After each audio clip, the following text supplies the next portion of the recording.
This is the second video in my series on YouTube on how to write a book. In my previous video, I explained that the best place to start writing your book is by writing the back cover. If you haven't already watched that short video, there's a link to it in the description below, or you can click the card over my left shoulder. In this video, we're going to talk about how to write and structure the table of contents to make it easy for readers of your book to understand and retain the information you're sharing. Hello, I'm Frank Felker. Welcome to the Digital Media Positioning YouTube channel.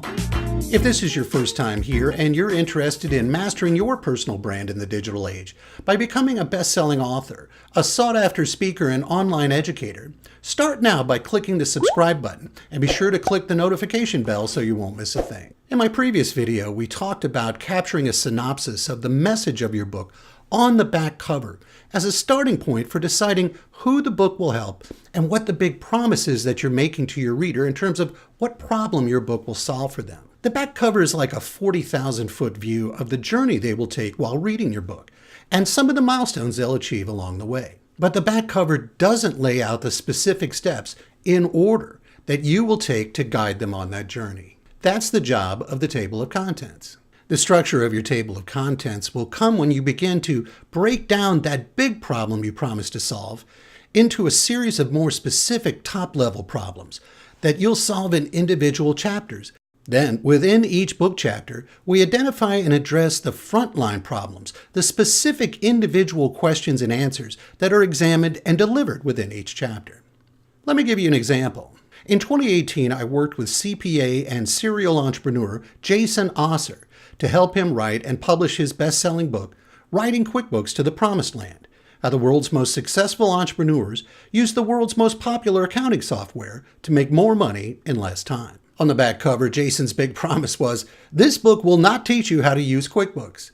Instead, it will show you how to leverage a tool you're already using to maximize the growth and profits of your business. The top-level problems that Jason felt entrepreneurs needed to address in order were Accounting 101, your business entity, which version of QuickBooks is right for you, and so on. Deciding which top-level problems to tackle in this book and which ones to save for your next book can sometimes be difficult.